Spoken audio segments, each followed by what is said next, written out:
So, Chris, in our last segment, we left off where you were in 1992 at FM 102. I guess that's when things unraveled. Yeah, I left November of 92. November 30th was my last day there. What happened was Brian White, brilliant programmer. I worked for him at KFRC later, which was a great thrill for me. Brian had done a great job.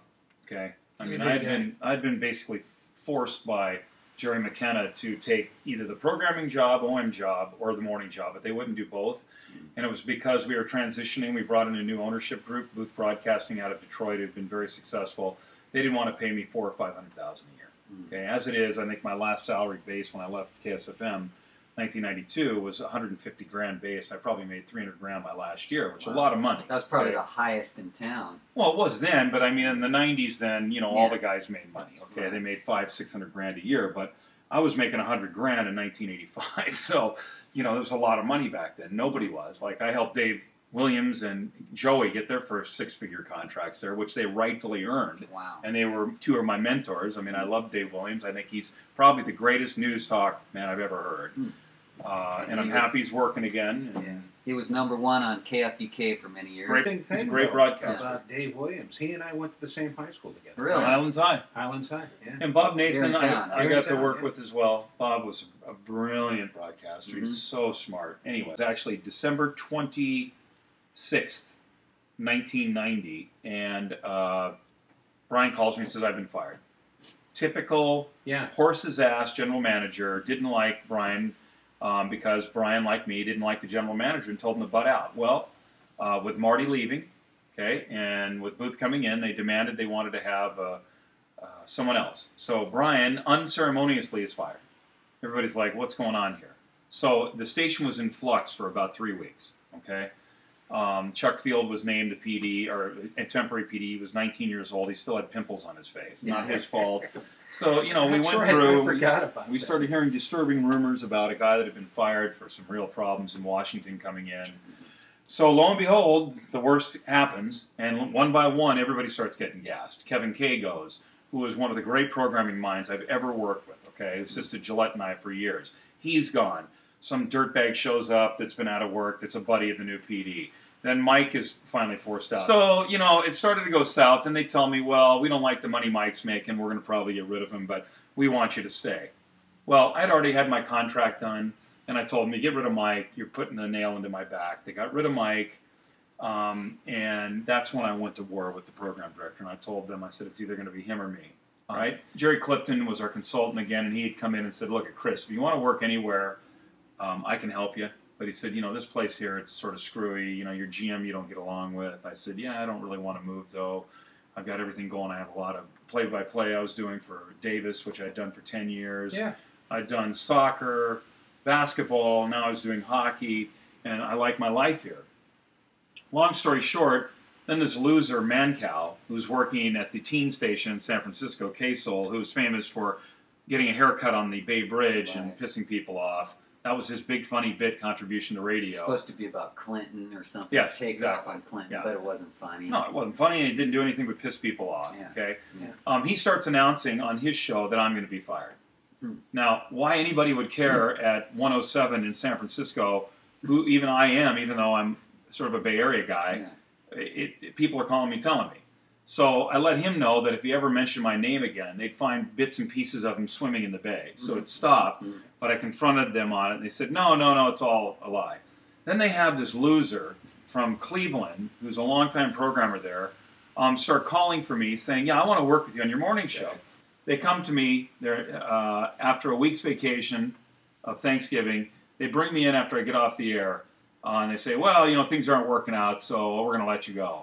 So the program director was in there, and I said, well, first of all, you're not going to do anything. So I said, you can either go out the 5th floor of the Landmark building, head first into the parking lot, or you can get this room right now, because you will never have anything to do with me. So they threw him out.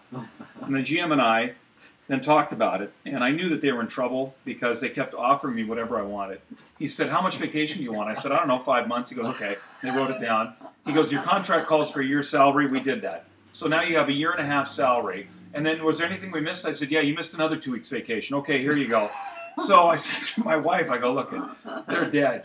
So I took their buyout, put it in the bank. Then immediately within a week, Doc Fuller hired me to sign on KST as his 9 to noon talk show host. And I waited. And I collected more and more information because there were a lot of pissed off people that I left KSFM in the morning. They had complaints nonstop. The program director tried to replace me. He lasted 2 mornings. And I waited up until November 29th of 1993. And during a bankers meeting at FM 102, where all the financiers of the radio companies were, I had the undersheriff walk in with the summons that they were being sued. Yeah. That's how I announced it. And they settled that son of a bitch real quick. Well, I remember reading about it in the Sacramento It was all Bee. true. So, what I read in the Bee, that was all true and uncontested. Well, in my estimation, it was all true. It was a sealed agreement as to how it ended up.